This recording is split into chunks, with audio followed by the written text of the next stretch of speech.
አንቺ ከብት ሴት አሰዳቢ ስዳደግ የመንደር ልጅ አንቺ ነሽ። ብሩኬን ጤነኛ አይደለም ሐኪም ቤት ጠበል ያስፈልገዋል የምትይው ከብት።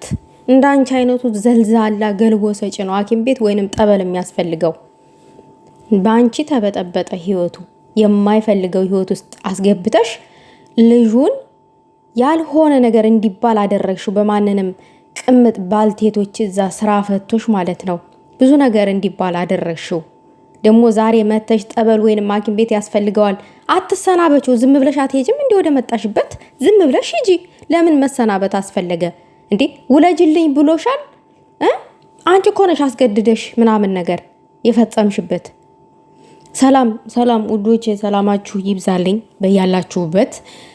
ዛሬ የሆነ ተበሳጭቻለሁ፣ ተናድጃለሁ፣ ይቅርታ አድርጉልኝ። ነገር ግን ደግሞ እኔ እውነቴን ነው ብላችሁ አንዳንድ ሰዎች የሰውን መብት ያለ ቅጥ ምናምን ነገር ሲጋፉ ይደብረኛል። የምሬን ነው ብላችሁ እንዴ አንድን ሰው ላይ የዝን ያክል ትኩረት የሆነ ነገር መፍጠር ምን የሚሉት ነው? በጣም ይደብር ነው። ሻንጣሽን ጎትተሽ ይዘሽ መጣሽ። እሱ አይደለም የገረመኝና የደነቀኝ። አንቺ ልጁን ምን አጠጥተሽ እንደሆነ አናቅም፣ አብሮሽ እንዲያድር አደረግሽ። ያም ይሁን ብለን እሺ ብለን ዝም አልን። ከዛም አልፎ ተርፎ ሻንጣሽን ጎትተሽ ጨርቅሽን ጎትተሽ ሰተት ብለሽ ቤት ገብተሽ የድፍረትሽ ድፍረት የሃይሜን ሻንጣ ፎቶ ሳይቀር ከተሰቀለበት አውርደሽ ውጡልኝ እንደማለት ያክል ልክ አለ የለ ከቤቷ ውጭልኝ ነው አዘጋጅተሽ ትውጣልን እኔ እናንተ እንኑር። ልክ ብሩኬ ተፈራርሞ ቤተሰብሽ ጋር ሽምግልና ልኮ እንዳገባሽ እንደ 80 ሚስት አድርገሽ ነው ራስሽን ልክ ለብሩኬ እንደ 80 ሚስት አድርገሽ ነው ቲንክ ያደረግሽው እዛ ጋር ማለት ነው። እና ገባሽ ሰተት ብለሽ ከቤቱ ማለት ነው። እሺ ይሁን እኔ ችግር አልፈጥርም ብሎ ለራሱ ችግር እንዳይፈጠርበት ራሱ ላይ ችግር ላይ እንዳይወድቅ እሺ ይሁን ብሎ ዝም አለ።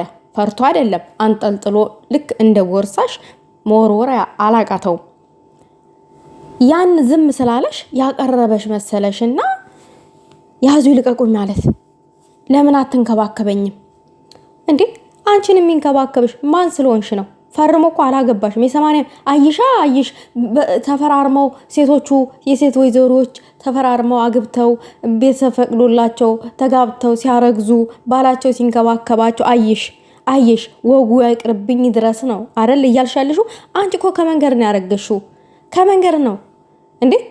ቤተሰብ በማያውቀው ልጁ በማያውቀው መንገድ ነው አርግዘሽ። ከየት እንደሆነ ከብሩኬ ይሁን ከማይሁን ከውሻ ይሁን ከምን እንደሆነ አናውቅም። አርግዘሽ መተሽ ልጁን እያጨናነቅሽ ነው ባልዋለበት። ምን ልትሰቅሊው ነው እንዴ? አልገባንም እኛ። ምንድነው ሐሳብሽ? እቅድሽ ምንድነው?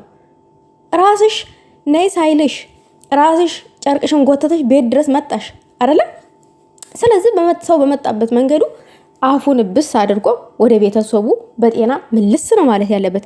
አንቺ ደግሞ ዛሬ መጥተህ ልሰናበትህ ነው፣ አልተንከባከብክም፣ ያለሁበት ቦታ ሰው የለም፣ እኔ ራሴን እዚህ መጣል የለብኝም፣ የምወልድበትም ጊዜ ደርሷል ምናምን፣ እኔ የልጅ አባትነቱን አምኖ እንዲቀበል ነበር የፈለግኩትኝ፣ እሱ ግን ማመን አልቻለም ምናምን ነገር። ታይ በእናትሽ እንዴ!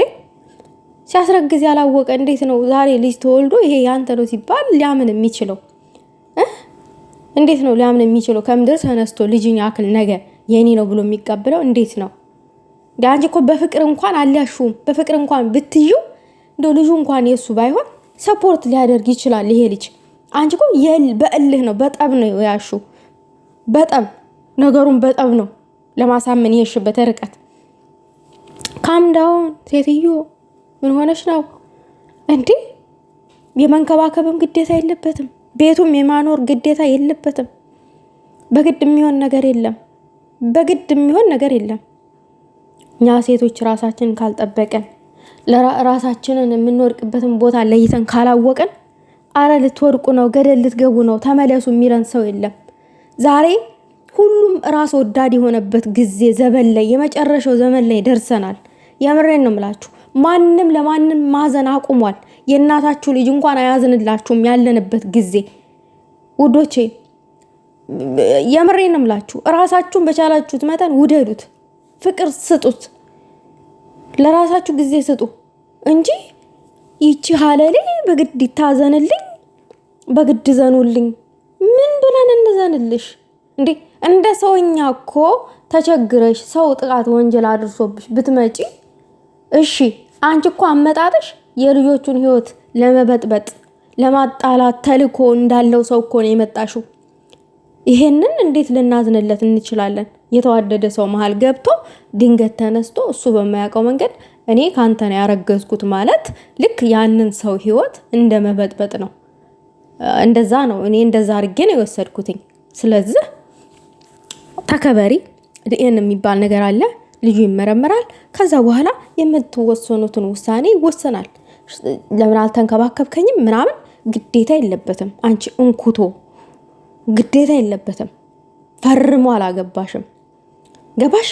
ፈርሞ ያገባሽን ባልሽን ነው እንደዛ ለምን አልተንከባከብክም አርግዤ ልጁ እኮ ያንተ ነው ወደ ፈቅደህ ተዋደን ተፋቅረን ያረገዝነው ልጃችን ነው ብለሽ መቆጣትም መገሰጥም የምትችው ፈርሞ ያገባሽ ባልሽ ላይ ነው እንጂ ይሄ ምንም በማይታወቅ ከሜዳ ባመጣሽው ልጅሽ መተሽ ብሩኬ ላይ አፍሽን የመክፈት መብት የለሽም። ሰገጤ። ሁለተኛ ልናይሽ አንፈልግም። ከዚህ በላይ እንደው ማየት አንፈልግም። በቃ ሂጂ፣ በሰላም ተገላገይ ብሻል። በሰላም ተገላገይ። ከዛ በኋላ ውሳኔው ይወሰናል ልጅቱ ከተወለደ በኋላ። እዚህ እየመጣሽ ግን አትጨቃጨቂ፣ አትውረግረጊ። ተውረገረግሽሳ አብሮ 2 ዓመት ሙሉ አብሮ ያለችዋ ሀይሚዬ እንኳን እንዳንቺ አልተውረገረገችም። ስንት ነገር ሲደረግባት በጣም ተውረገረግሽ። ልክ እንደ 80 ሚስት ማለት ነው። በክት ከመንገድ ማርገዝሽን አራስተሽ ነው እንዴ የምትወረገረጊው? ዝክ ልክ በወግ ማድረግ ምናምን አባትና እናት ምናምን ብለው ድረው ምናምን የሸኟት ይመስል ከቤቷ የወጣ ይመስል እዚህ መጣ ትንኮተኮታለች። እንኩቶ ዝበይ